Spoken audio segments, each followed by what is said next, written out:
Hey everyone, this is Anna, and welcome to Jonestead Farm. Yes, we're in the middle of January, but I have some basil growing. I wanted to take a moment and say hi to all the new subscribers, and to say thank you to everyone that watched and liked my last few videos. It seems like everybody likes that peanut butter fudge recipe. It is a good one. In my last video, I talked about seed sorting, and that was just me taking my box of seeds, going through those, seeing what all I had, how old the seeds were, and what did I need to order. I do like to place my seed orders early. It just seems each year it's harder to get the seeds that you like, or they get sold out. What I'm doing now is just explaining which vegetables that we like to grow the most. It's what I consider the seeds that we need. And for me and my family, it's the vegetables that we grow that are most sustainable for us. What do we like to grow? What do we eat most? What are the most prolific? What are the easiest to preserve? What can we have in abundance? In these times, with the way the grocery prices are getting, our grocery bill is astronomical, and I cannot wait to get the garden going this year so that I can save some money. It's just been hard. It's getting harder and harder for everyone. So the first vegetable that we love to grow are green beans. The blue lake bush has always been my family's favorite. The last couple of years, I've started growing the dragon tongue, and we like it almost as much. They both have a mild flavor. These are bush beans. They do not climb. They grow prolifically. The more you pick them, the more blooms they'll get, and the more they will bring on. They are direct seed sown into the ground. These are the dragon tongue beans and what they look like. You just follow the directions on the back of the package on how deep to plant them, how far apart to plant them. But I usually space them, pretty close together so I can get more. These are the blue lakes. That's what they look like. I like to pressure can my green beans. I have frozen the green beans, but I'm not real fond of that. It doesn't matter how many different tips or tricks that I've tried with freezing green beans. They always tend to be a little mushy once you pull them out of the freezer and you cook them up again.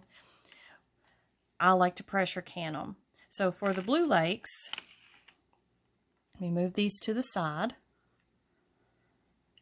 This is what the blue lakes look like after they're canned. This is a pint. This is a great little meal. I think this will probably feed 2 people definitely. Stretching it for about 3. Quart size would be good for a family of 4 or 5. Move these to the side so I don't knock them everywhere. These are what the dragon tongues look like after they're pressure canned. These beans, when they're on the vine, they're really pretty. They have purple streaks through them. But once you cook them, they do pale. But that's just what they do, and they taste really good. And this is a pint as well. I like to can my green beans in pints. If I do quarts, I usually put potatoes in with the quarts. Speaking of potatoes, that is the second vegetable that we really love to grow that is very sustainable for us. For the past 2 years, I have not had to buy any potatoes, even to plant. 3 years ago, I bought 2 bags of seed potatoes at Rural King, I believe it was. Might have been Tractor Supply, but I think it was Rural King. I grew those. We got a nice group of potatoes out of that. Of course, there was little ones. I saved the little ones back. I just put them in a bucket, brought them in the house, stored them in a cool, dark place. And it is January, and you can tell They're starting to sprout. But that's what I want to see. I did this last year. I had a half bucket full. The sprouts came up. By March, when I was ready to plant my potatoes, we plowed the ground. We put those little seed potatoes in there, grew our potatoes. Did the same thing this year. I'm not going to have to buy potatoes again this year to eat on or to put in the ground to grow more. These are from the potatoes that we dug up from 2022 gardening season. The small ones, I just set back, put them in the bucket. They're sprouting. They will be ready to go in the ground in March, and I didn't have to spend a penny. For fresh eating potatoes, we just dig them up. I do not wash them. I put them in a container and I bring them in the house in a cool, dark area. Half of those potatoes I like to pressure can. This is a pint. I just cut my potatoes up, and these are pressure canned. They'll last a long time. These are great to open up, throw in with some green beans. I've even opened these up before and made mashed potatoes with them. Is it as delicious as using fresh potatoes? No, but it's pretty close. It does the job. In a pinch, when you're growing your own potatoes, you've pressure canned them and you're not having to buy them. They taste good. We also like to grow our own corn. The glass gem corn, it's beautiful. Mostly the glass gem corn is used for ornamental. You can grind it down for flour. You can use it for popcorn. Not too much fresh eating. You really don't want to do that with glass gem. I've heard some people that have eaten it fresh, but I wasn't too fond of that. Popcorn or ground down. We like a sweet corn to eat it fresh. I like it canned and I like it frozen. You can freeze it on the cob, or you can cut it and just bag it that way and freeze it, or cut it off the cob and can it, pressure can it. You can also do some creamed corn if you wanted to. I've seen it done all those ways, but my favorite is probably frozen corn. I love the frozen corn on the cobs. It's so nice to just pull those out of the freezer and heat those up. Cook them however you like to cook your corn on the cobs. Grill them, heat them in the oven, heat it up in the microwave, however you like to do it. But we always grow corn, and it's great. Carrots. I like carrots. Sometimes I have a hard time growing carrots. Let's see, it was these. I grew these one year. Your soil has got to be loose. Nice, loose soil to grow carrots. I grew these one year. Guys, I couldn't even get them up out of the ground because we have clay soil. I was younger, didn't know. They just had to stay in the ground. I couldn't get them out of the ground. Now I know they need very loose soil. So I grow these. I grew some of these, the color mix. Let me pull some of these out because these seeds are coated.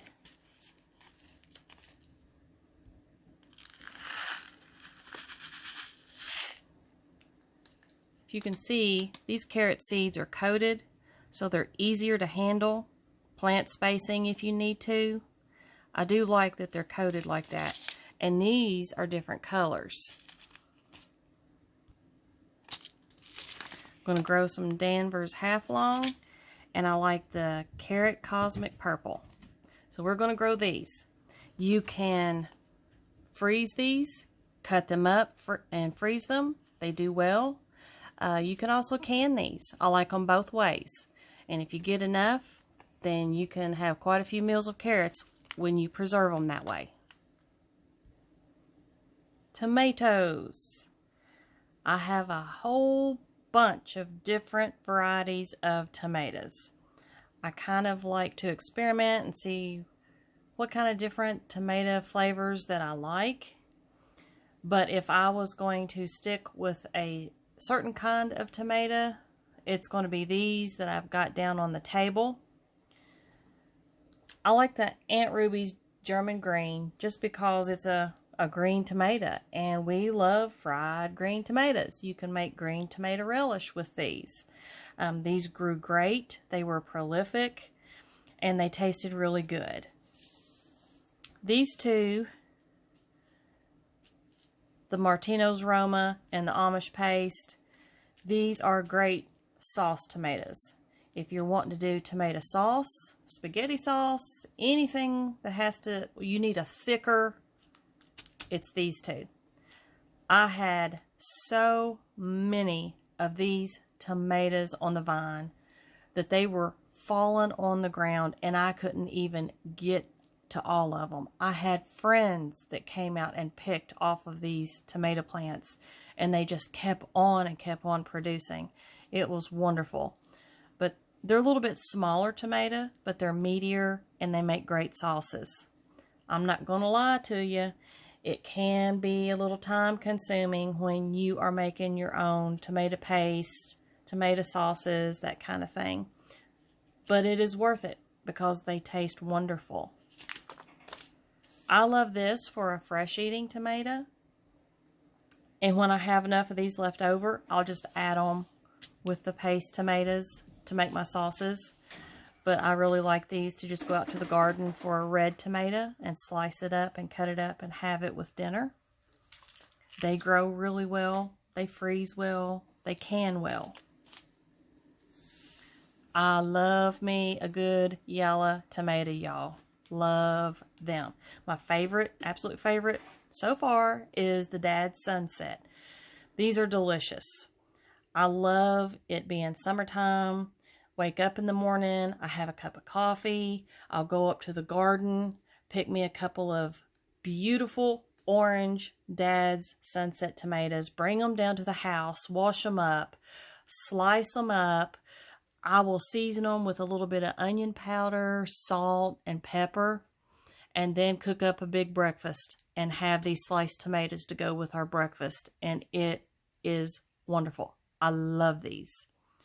I like these too. I just tried these last year. Maybe not as much as I like these, but these had a really good flavor as well. They are both prolific. Now, I have not tried to preserve any of these. I'm sure you can, just like you can the red ones. I believe the summer before, I mixed what I had left of my yellow ones with my red when I made some tomato sauces. And it was great. It was fine. This is one of my tomato sauces that's left. It's, I think, the last jar for this year, if I'm not mistaken. But yeah, it's delicious. No, there's nothing in here. It's just the tomatoes. I'll dump this in with some chili, add the spices. Anything that is tomato based, you can add this to and just add your spices to it. And it's delicious. These are the last two vegetables that are on our priority list to grow that we like to eat and we can preserve. So it's the broccoli and the cauliflower. These both can be frozen and eaten fresh. So we will go and cut ahead. We will use these in stir fries, roast them in the oven. Sometimes we've just wrapped some up in aluminum foil with some butter and some seasoning and cooked it on the grill. I like to freeze these. I've never done anything else other than freezing cauliflower and broccoli.